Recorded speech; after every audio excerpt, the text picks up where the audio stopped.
საქართველოში ოფიციალური საარსებო მინიმუმი 20-26 წლისთვის შრომის უნარიანი ადამიანისთვის არის 293 ლარი. რაც 9 ლარი და 64 დღეში და სახელმწიფო გეუბნება რომ ეს სრულიად საკმარისია, რაშიც ვეთანხმები. ეს სრულიად საკმარისია იმისთვის რომ არ მოკვდე.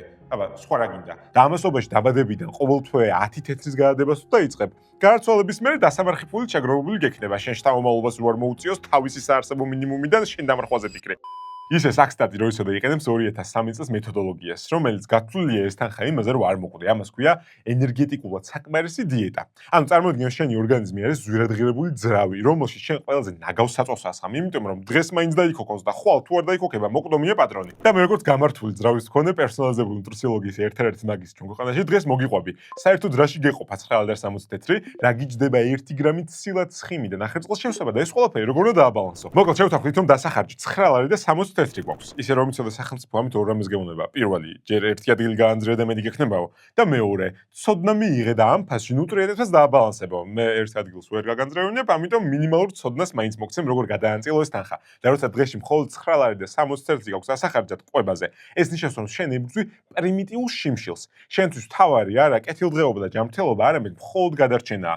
სწორედ ამიტომ მიდიხარ და ყიდულობ იმას, რაც იაფია, რაც მარტივია, რაც ბევრია. მიდიხარ და ყიდულობ ყურს, კარტოფილს, ტკბილეულს. ამით შენ გონია რომ მიირთვი დანაყდი ენერგიით შეივსე, მაგრამ რეალურად მართლა დანაყდი. რა ხდება როცა სწრაფ ენერგიას იღებ შენს ორგანიზმში სისხლში გლუკოზა პიხს აწევს, მერე ინსულინიც გიждდება და ყვებიდან 2 საათში იმაზე ნაკლები ენერგიით ხარ, ვიდრე ყვების დაწყებამდე იქნებოდი. ამას დამატებული შენ საერთოდ არ მიიღე ბოჭკო, არ მიიღე ცილა და სიერთმომისად გიწევს თავიდან კიდე მაღალი ენერგიის კონცენტრაციის მქონე საკვების მიღება და ამას მოწმობს ჩვენი სტატისტიკაც.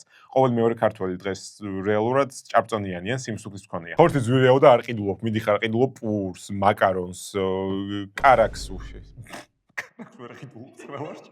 ხორცი ძვირიაო და არ ყიდულობ, მიდიხარ ყიდულობ პურს, რაც იაფია, ყიდულობ მაკარონს, ყიდულობ ზეთს. და საბოლოო ჯამში 2 ლარის ნაცვლად, რომელიც დღეს დაზოგე იხდი 200 ლარს სამომავლოდ ჯანმრთელობის პრობლემებში და წამლებში. ანუ რეალურად სწორი ეკონომია ნუტრიენტების ბალანსშია და მათ გადანაწილებაში და არა კუჭის ამოყრობაში. და სწორი ნუტრიენტების მენეჯმენტი იწყება მისი პროცენტული განაწილებით. წარმოიდგინე 2000 კალორია გჭირდება საშუალო სტატისტიკურად და რიცხვობის რომ მარტივი გამოვიდეს. 2000 კალორიიდან შენი საშუალო ნუტრიენტული გადანაწილება 60% ნახევარწყალია, დაახლოებით 20% ცილა და დაახლოებით 20% ცხიმი. და რადგან ცილა და ნახევარწყალი 1 გრამზე 4 კალორიას გაძლევს, ხოლო ცხიმი 1 გრამზე 9 კალორიას, გამოვიდა რომ შენ დღის განმავლობაში გჭირდება 44 გრამი ცხიმი, დაახლოებით 100 გრამი ცილა და დაახლოებით 300 გრამი ნახევარწყალი. მაგრამ იცი ახლა ეს რაოდენობა რა საკვების წყაროებიდან უნდა შევისო? ალბათ არ იცით, თორე ამ ვიდეოში აწერა საერთოდ არ მომიწევდა. ეხლა მოდით ჩავუყვეთ სათითაო თითო გრამი რა წყაროდან, საკვების წყაროდან ცილა, ცხიმი და ნახევარწყალი 1 გრამი რა დაგიჯდება, რომელია ყველაზე იაფი, ყველაზე ძვირადღირებული სახეები და როგორ უნდა დავმიქსოთ ისინი ბალანსისთვის. დავიწყოთ ცილით. ბევრს გონია რომ ცილა ფუფუნებაა და ეს ყველაზე ძვირი ჯდება, მაგრამ მოდი ახლა რეალურად დავიწყოთ 1 გრამი ცილა.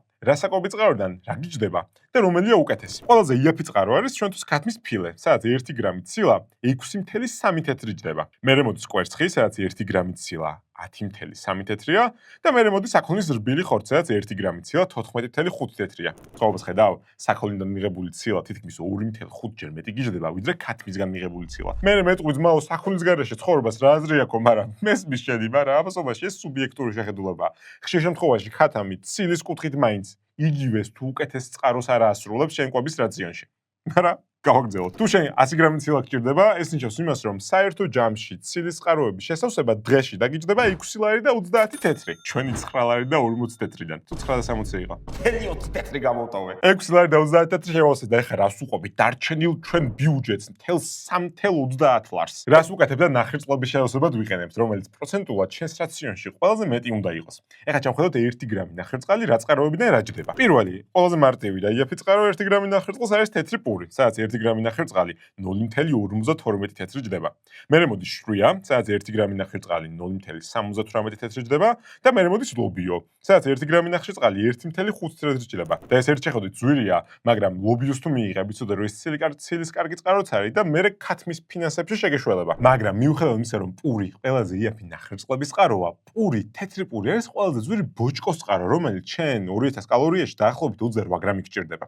ეხლა ვნახავთ როგორ ვივსებთ ბოჭკოს. პურიდან 1 გრამი ბოჭკოს მიღება გიჯდება 11.9 თეთრი, ლობიოდან 2.4 თეთრი და შვრიადან, რაც უფრო მთელმარცვლოვანია, მით უკეთესი გიჯდება 1.9 თეთრი. ანუ გარდა იმისა, რომ ბოჭკო პურის ნაწილში ყველაზე ძვირი წყაროა, ამასობაში გამოდის, რომ სანამ პურიდან ბოჭკოს შეივსებ, მაქამდე 230 კილო გახდები, გაგურდები და მოკვდები.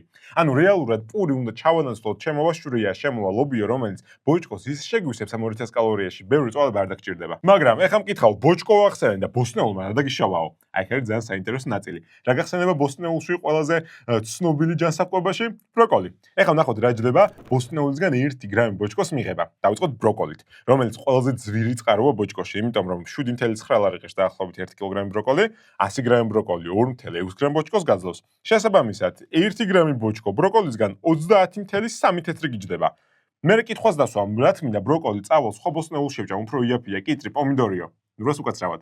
შეიძლება უფრო იაფია, მაგრამ ბოჭკო იქ კიდე უფრო ძვირი გიჯდება. პომიდორიდან 1 გრამი ბოჭკო 33.3 თეთრი ღირს, კიტრიდან 1 გრამი 60 თეთრი, რომელიც ბროკოლიზე ორჯერ ძვირია. ანუ რეალურად ამ ბოსტნეულის მიქსი შენი პრეროგატივაა, შენი გემოვნებაა, მაგრამ რომ იცოდე, ბოსტნეულებში ყავს ჩემპიონები. მაგალითად, თეთრ კომბოსტოში 1 გრამი ბოჭკო 4.8 თეთრი გიჯდება, სტაფილოში 1 გრამი ბოჭკო 7.1 თეთრი. ანუ ეს არის ყველაზე იაფი წყარო, რომ ბოჭკო სხვა ვიტამინებიც მიიღო და შენ რაციონში ნახევარწყალთან ერთად ბოსტნეულის შეავსო იმ ყველაფრის ნაწილით, რაც გჭირდება და ამასობაში ფინანსურადაც დაიზოგო. ეხლა ეს ყველაფერი გავუსაშუალოოთ, ნახევარწყალი პლუს ბოჭკოს მიღება დღეში გიჯდება ლარი და 95 თეთრი.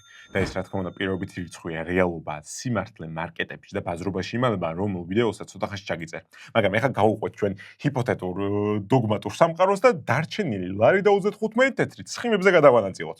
რეალურად ჩვენ გჭირდება 44 გრამი მინიმუმ ცხიმი დღეში. იდეალურ შემთხვევაში ჯანსაღი ცხიმების წყაროები. მაგრამ შენი ლარი და 35 დარჩენილი რაც გაქვს მიდიხარ და ყიდულობ რას? მზესუმზირისეც, სიმინდისეც თუ მეტი მოხრჩა.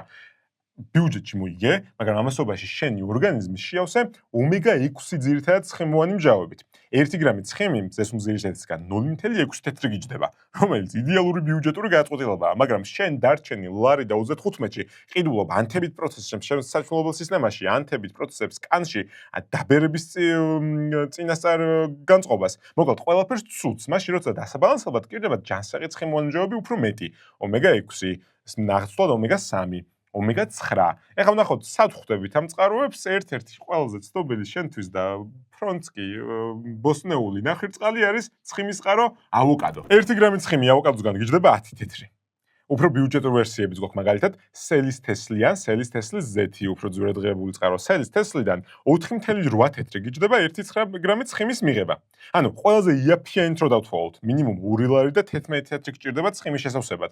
შესაბამისად, შენი ბიუჯეტი არ ყოფნის და მიდიხარ და 76 თეთრის ესხება კიდევ სხვისგან გიწევს. თან ამასობაში აქ პრობლემა ის არის, რომ ომეგა-3 წყარო მცენარეული წყაროდან მიღებული არის ის წყარო ალა, რომელიც შენს ორგანიზმში ომეგა-3-ის ეფექტურ DHA და EPA წყაროებად რთულად კონვერტირდება, ძალიან მცირე პროცენტია. მაშინ რა უნდა გავაკეთოთ? უნდა მივადგეთ ცხოველურ წყაროებს და ეხა როგორ გინდა ლარი და 35-ში მოგთხოვო რომ წახვიდე და ნორვეგიული ორაგული იყიდო. ამას ვერ გააკეთებ. მე საქმე შემოდის საკვები დანამატები, სწორედ ამიტომ ან ბიუჯეტი არ მაქვს, ან ამასობაში არასწორად უყვავები და საკვები დანამატები, მაგალითად ამვილობის ომეგა-3 სულ 10000 ლარი რო ქონდეს ხელფასი, მაშინა ძალიან მაგარი დანამატია.